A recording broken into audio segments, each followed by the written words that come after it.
Eh bien, bonjour à ceux qui sont encore ici, ou alors qui se sont endormis. Nous allons parler dans cette vidéo de l'impératif, mais également de l'exclamatif et de l'existence.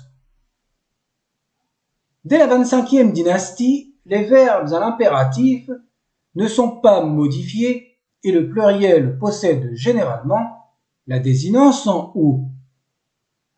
Dans les autres grammaires, le iode prothétique peut apparaître à l'Ancien comme au Nouvel Empire. Et l'on peut voir également la forme du duel. La négation est formée avec le lexème im ou ses variantes avec la même translittération. Exemple, aha, her, sen, shisep, rekalu. Tiens-toi devant eux pour recevoir les ornements. Et la variante pour le pluriel, tenez-vous devant eux pour recevoir les ornements.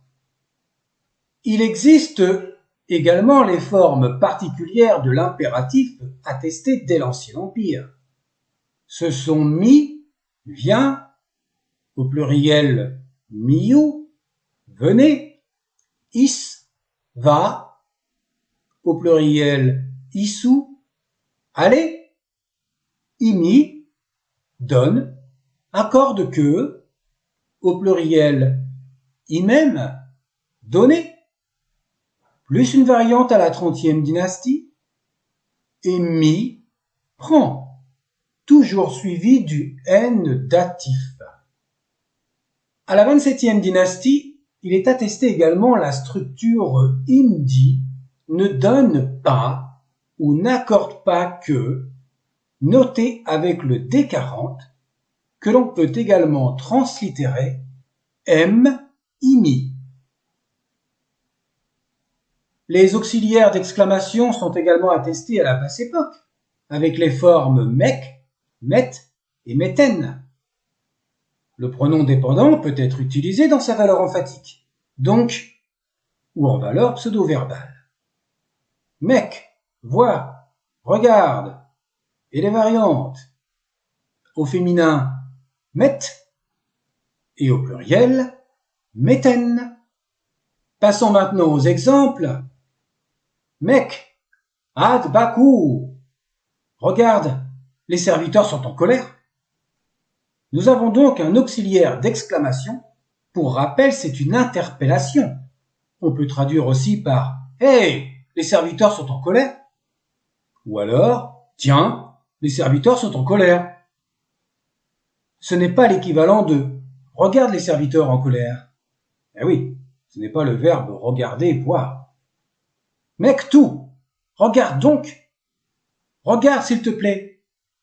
Avec le renfort exprimé par le pronom dépendant tout de la deuxième personne du masculin singulier.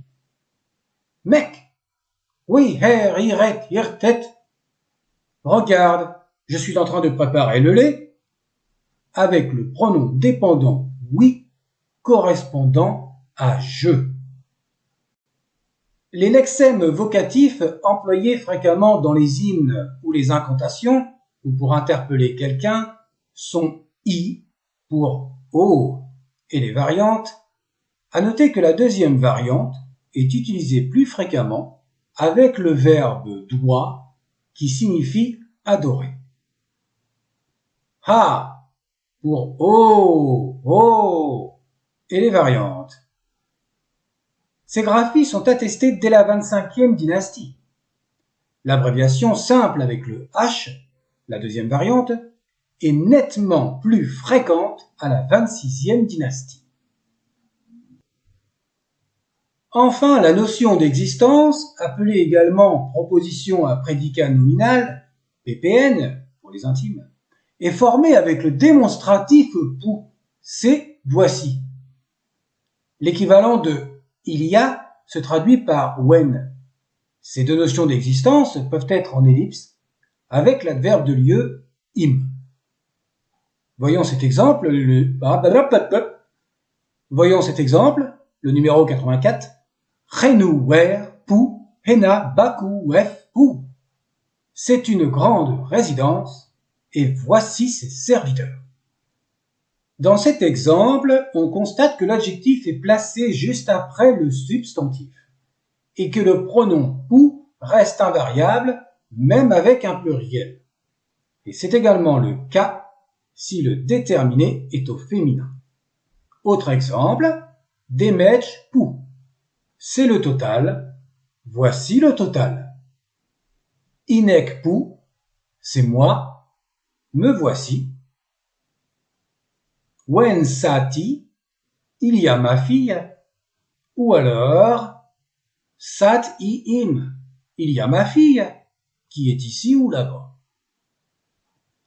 La non-existence de quelque chose se rend par trois négations. En wen, nen ou en. Elles équivalent en français à il n'y a pas et dans une double négation par sans et ni. En, wen, arrête. Il n'y a pas d'horizon. En, ju, en what. Il n'y a ni colline, ni chemin. Nen, inek. Ce n'est pas moi. La vidéo est terminée. Il en reste encore 2 pour cette playlist. À bientôt. Peut-être